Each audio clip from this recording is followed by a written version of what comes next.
Do you believe that Asif Zardari is involved in the killing of your father? Yes. Do you believe that Benazir Bhutto has a role to play?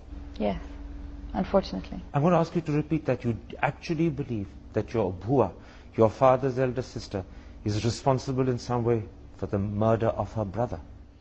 She presided over a state of lawlessness. My father was one of thousands killed under her second government. So certainly she bears a moral responsibility. And after his murder, my aunt played a very strong role in the cover-up. We were forbidden from filing an FIR. All the witnesses were arrested. They had no access to lawyers, to their families. In fact, they were kept in jail till her government fell. So both before, then immediately after what happened, and then in the cover-up, at all three stages you believe there are serious question marks about her behavior? Well, certainly, Masood Sharif, who at that time was the head of the intelligence bureau that reported to the office of the Prime Minister, who was at the scene of the crime that night, several years later was inducted into the Central Committee of Benazir's party. Now, to induct a man who has been accused publicly of your brother's murder sends a certain signal, I think. Years later, right at the end of your book, you quote something she said in an interview just before Benazir died. She actually said that your father was responsible for his own death. Yes. She remained committed to the police line.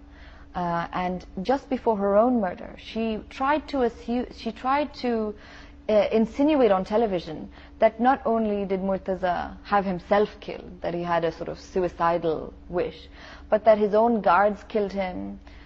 She said that he was shot from the back, which he most certainly was not, and that his body bore tales of his death. And it certainly does. It just has nothing to do with the claims Benazir was making.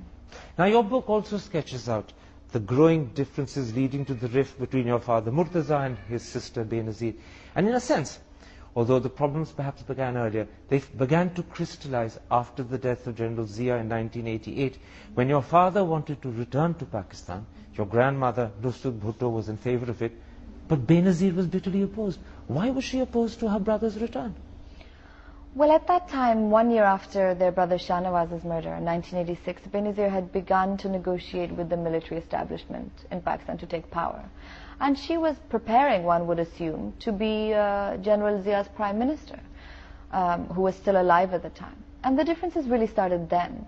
My father couldn't understand how she was willing to negotiate with the very establishment that had killed their father, that they believed had their brother killed, all for the sake of power. She was willing to accept the IMF dictates. She was willing to let the army control foreign policy. But then when Zia died, and that chapter in a sense was over, why then did she stop your father from returning? Well, I think the compromises remained. I mean, she was prime minister to Zia's number 2, who then assumed the office of president after Zia ul Haq was killed. One of the men she appointed as governor of Sindh had signed her father's death warrant.